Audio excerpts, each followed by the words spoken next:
Haleluya, puji Tuhan. Selamat pagi saudara-saudara yang dikasihi Tuhan Yesus Kristus. Selamat mengikuti program doa pagi GPDI Budi Mulia dimanapun saudara berada saat ini. Dan apapun keadaan saudara, tetaplah mengucap syukur atas kemurahan Tuhan yang masih boleh kita nikmati pagi hari ini. Puji Tuhan, Tuhan Yesus baik. Oleh sebab itu, sebelum kita membaca firman Tuhan dan merenungkan firman Tuhan, mari kita berdoa bersama-sama. Allah Bapa kami yang di sorga, Allah yang kami sembah di dalam nama Tuhan Yesus Kristus. Puji dan syukur kami naikkan ke hadirat-Mu Tuhan. Hingga pagi hari ini Engkau berkemurahan atas kami, sehingga kami masih ada sebagaimana kami ada, dan dapat menikmati Tuhan di pagi hari ini lewat firman-Mu. Berkatilah dan lawatilah kami, agar kami memperoleh kekuatan baru, semangat baru dalam kami menjalani kehidupan yang Tuhan masih percayakan untuk kami jalani. Roh Kudus, Engkaulah penolong kami. Berilah kami pengertian tentang firman-Mu, serta mampukan kami semua agar dapat melakukan firman-Mu dalam setiap kehidupan kami. Terpujilah Engkau Allah kami, dalam nama Tuhan Yesus Kristus kami sudah berdoa dan bersyukur. Haleluya. Amin. Pembacaan firman Tuhan pagi ini terdapat dalam kitab Amsal 4 ayat 25. Demikian firman Tuhan. Biarlah matamu memandang terus ke depan, dan tatapan matamu tetap ke muka. Puji Tuhan. Saudara-saudara yang dikasihi Tuhan Yesus, di era digital sekarang ini kita mudah mendapatkan berita-berita yang menyangkut kesaksian, baik itu sembuh dari sakit, mengalami kecelakaan, dan berbagai kejadian lainnya yang membuat seseorang trauma. Ada juga pengalaman-pengalaman hidup seseorang yang sama, dan ada juga yang tidak sama atau berbeda. Ada juga yang memendam masa lalu yang pahit, ada juga yang memendam masa lalu yang manis. Apa yang terjadi jika seseorang mengalami trauma yang berkepanjangan akibat masa lalu yang pahit? Tentunya dapat berakibat fatal atau depresi, sebab selalu dihantui oleh rasa takut, khawatir, sehingga tidak ada keinginan lagi untuk memulai sesuatu yang dapat memberi semangat hidup.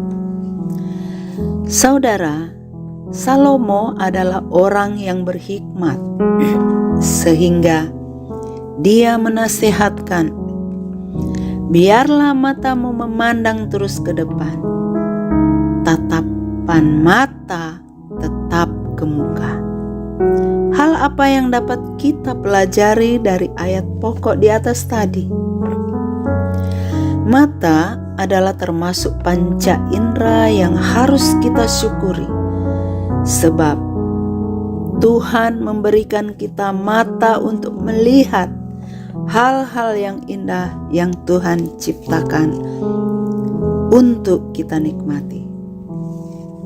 Dalam arti rohani, Tuhan memberikan kacamata iman kepada kita agar mata kita hanya tertuju kepada Tuhan. Sekalipun kita tidak dapat melihat Tuhan, tetapi dengan iman kita memandang hanya kepada Yesus. Bahkan di Amsal 4 ayat 26 berkata, "Tempuhlah jalan yang rata dan hendaklah tetap segala jalanmu." Saudara, mungkin perjalanan iman kita mengalami jalan yang berbatu-batu, tetapi tetaplah di jalan Tuhan. Ikut terus jejaknya Tuhan. Tuhan adalah kekuatan kita. Habakuk 3 ayat 19 berkata, "Allah Tuhanku itu kekuatanku. Ia membuat kakiku seperti kaki rusa. Ia membiarkan aku berjejak di bukit-bukitku." Saudara-saudara yang dikasihi Tuhan Yesus, apapun keadaan masa lalu kita, apakah itu satu belenggu dosa, yakinlah bahwa Tuhan yang menarik kita sehingga kita dapat mengikuti jejaknya. Jangan biarkan iblis mengintimidasi kita. Haleluya. Iblis hanya menuduh dan membinasakan. Tetapi arahkan terus mata serta pandangan hanya kepada Yesus sebagai pembela kita. Haleluya. Tetaplah pada jalan Tuhan. Jangan menyimpang ke kanan atau ke kiri. Lakukanlah yang baik yang dapat memuliakan Tuhan. Amsal 4 ayat 27. Janganlah menyimpang ke kanan atau ke kiri. Jauhkanlah kakimu dari kejahatan. Saudara, bagaimana agar mata dan hati kita fokus kepada Tuhan? Yaitu, hampirilah Tuhan, berdoa kepada Tuhan, dan percaya apapun yang Tuhan izinkan terjadi dalam setiap kehidupan kita, tentu ada tujuannya. Dia mengawasi setiap langkah kita. Jika selama ini kita sudah berjalan dalam ketaatannya, sudah pasti kita termasuk dalam rencana Tuhan. Rencana Tuhan tidak pernah gagal. Rencana Tuhan tetap selama-lamanya. Mazmur 33 ayat 11 berkata, "Tetapi rencana Tuhan tetap selama-lamanya. Rancangan hatinya turun-temurun." Saudara, hal apakah yang kita rasakan ketika kita mengikut jejak Tuhan? Yaitu, kita akan merasa aman dan kaki kita tidak akan terantuk.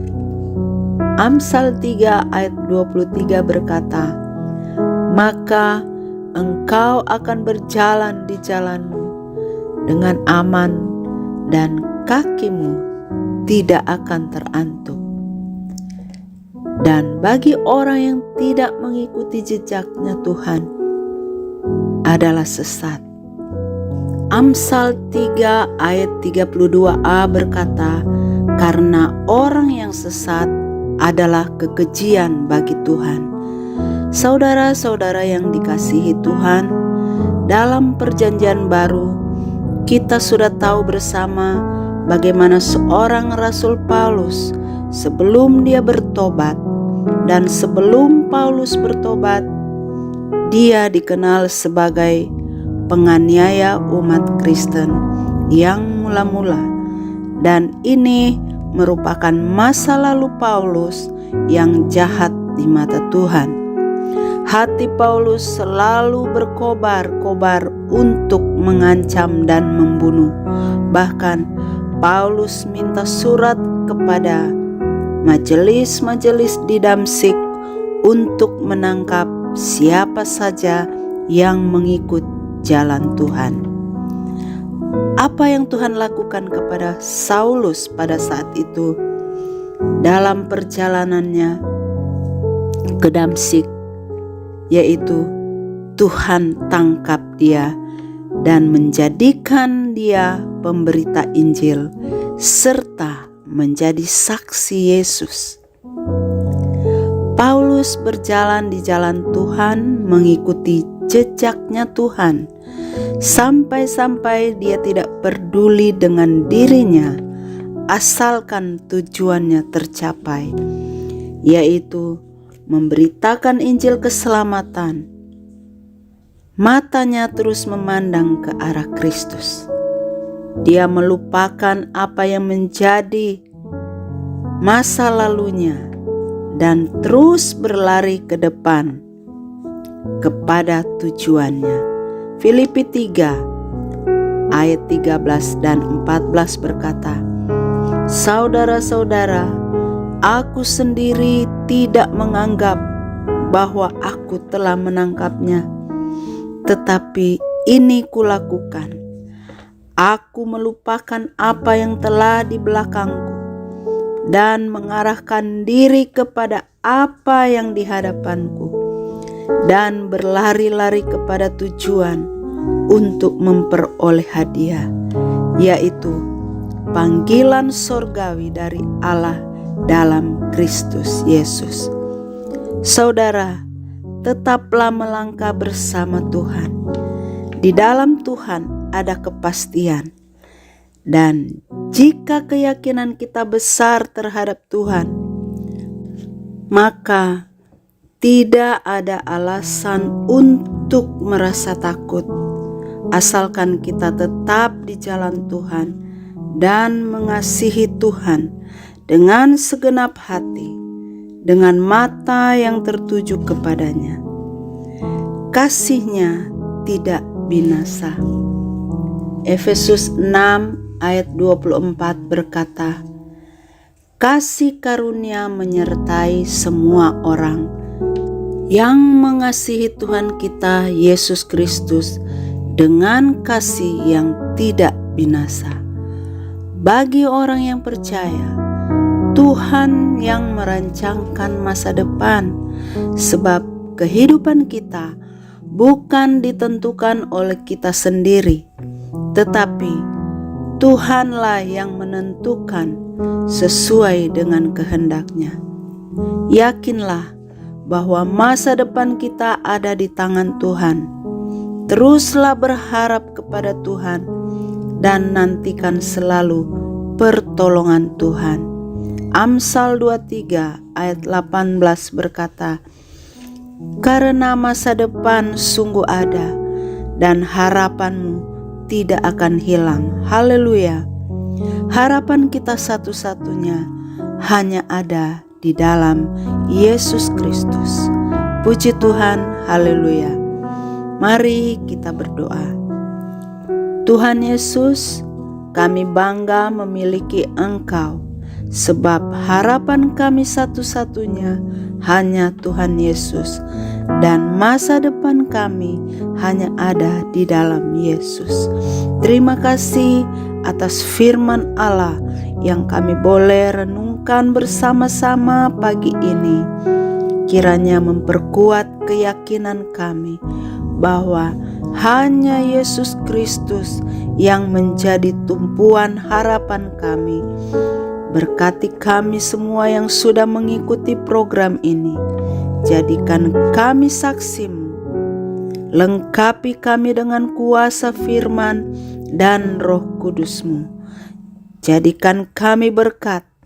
Jadikan kami surat yang terbuka, yang dapat dilihat semua orang, bahwa ada Yesus di dalam kehidupan kami. Kokohkan iman kami, agar kami diberi keberanian untuk bersaksi tentang Engkau. Roh Kudus kiranya menolong dan memampukan kami, agar kami terus dapat melakukan ketetapan-ketetapan-Mu.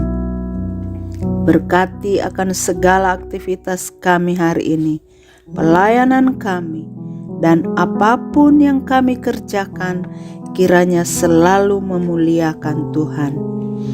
Tak lupa kami berdoa untuk bangsa kami Indonesia. Tuhan lindungi dan berikan damai sejahtera. Lindungi juga pemerintah kami. Berikan hati yang takut akan Tuhan, sehingga dapat melakukan tugas masing-masing dengan penuh rasa tanggung jawab untuk mensejahterakan rakyat Indonesia. Lindungilah seluruh penginjil yang ada di seluruh dunia, sehingga berita Injil, kabar baik tersampaikan sampai ke seluruh dunia. Terima kasih Tuhan, ini doa dan syukur kami peralaskan di dalam nama Tuhan Yesus Kristus. Haleluya. Amin.